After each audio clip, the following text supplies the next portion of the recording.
पूजा विधी, लग्न यासारख्या समारंभांसाठी लागणारी फुलं यामध्ये हल्ली प्लास्टिक फुलांचा मोठ्या प्रमाणात वापर होताना दिसतो. याचा शेतातील फुलांच्या विक्रीवर काय परिणाम होतो याचा मागोवा जाणून घेऊयात. वरळी चौकातील फुलांच्या दुकानात आम्ही भेट दिली तेव्हा दुकानातील फुलांची चाचपणी आणि बुके बनवणे सुरू होते.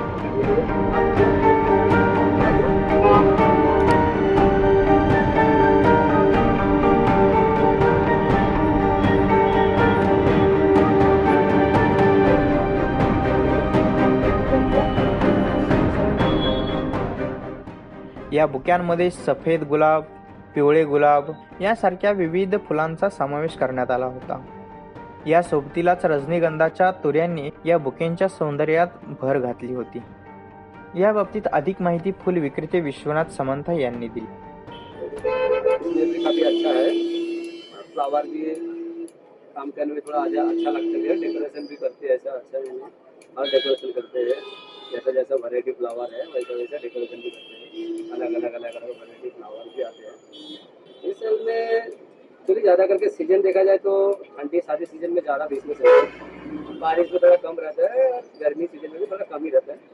ज़्यादा से ज़्यादा जो धंधा रहते हैं जैसे त्यौहार में रहते हैं, गणपति, दिवाली, दसरा, बाकी अपना शादी का सीजन में रहता है, बाकी टाइम तो थोड़ा कम ही होता है। फूल विक्रेते समंथा यांच्या मतानुसार प्लास्टिक फुलांचा शेतातील फुलांच्या विक्रीवर कोणताही परिणाम होत नाही.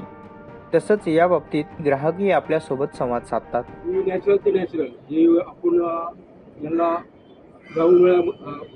पावसाळ्यामध्ये हे शेतीमध्ये उगवतात आणि हे आपल्याला जो नॅचरल जो सुगंध येतो या फुलांचा तो खरा सुगंध. जे प्लॅस्टिकचे वगैरे येतात ते आर्टिफिशियल असतात, त्याचा आपल्याला सुगंध वगैरे येत नाही.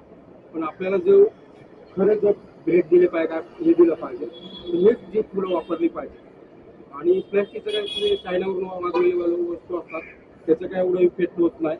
पण आपल्या जे मातीतलं आहे तेच खरं सोन आहे आणि हे जे नॅचरल ते नॅचरल. शेतातील फुलांच्या उत्पन्नावर बदलत्या हवामानामुळे नक्कीच परिणाम होत आहे. त्यामुळे फलोत्पादन करणाऱ्या उत्पादकांनी तज्ज्ञांचे मार्गदर्शन घेऊन फुलांची योग्य ती काळजी घ्यावी.